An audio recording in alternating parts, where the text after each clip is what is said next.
blue belt strikes. So for green belt, you'll learn your first jeonhwan Gwonbeop. For blue belt, we'll add 2 more. The thing here is, some people, you know, they go like full out on these jeonhwan Gwonbeop, and they add more and more and more and more.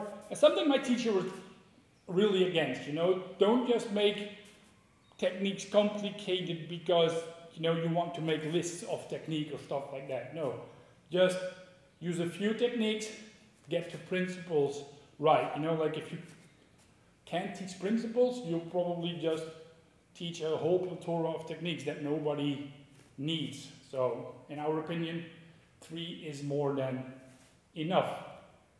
In this one, as I said in the previous lesson, we'll start with fist.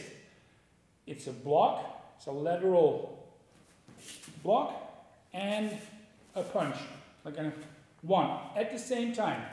1, 2, and then it's like an outside strike where you strike with the forearm. So from the side, it's like 1 forward, 1, and step through, and then hit with your forearm. So it's not 1 and now step through. You're bringing yourself really forward. 1, 2, forearm strike. The punch is almost like this. Bang! You're kind of like hitting someone on the chin here. So 1 outward. Okay, so this one, 1, step through here. Then the third jeonhwan Gwonbeop, kind of like a combination of number 1 and 2. It starts out with the beginning of number 1. So lateral block, inside strike. Now when I'm turning around, it's the beginning of technique number 2, the block and the punch.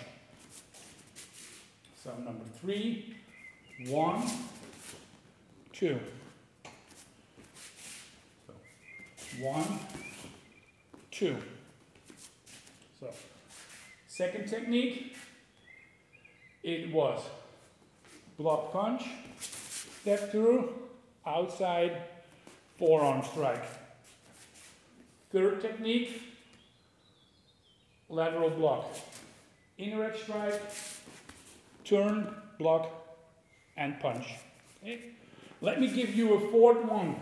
Anyway, you can either add it to the first one or to the second one. So I do it to the first one, lateral block, inner edge strike, outside knife and strike, and now add a side kick, and then you can turn around. Now let's do it with the second one. 1, 2, 3. So if you want to, you can kind of play with these techniques, maybe add something to it, you know, to make it more fun for yourself. But again, don't let adding a lot more techniques and just making it overly complicated, like push you away from what it's all about. Principles. The main thing we want to learn here is 1, use that hip. 1, hip motion, and not arms motion. So please keep your focus on principles. But you know, if you want to, if you can, make it a little bit more fun, sure, why not?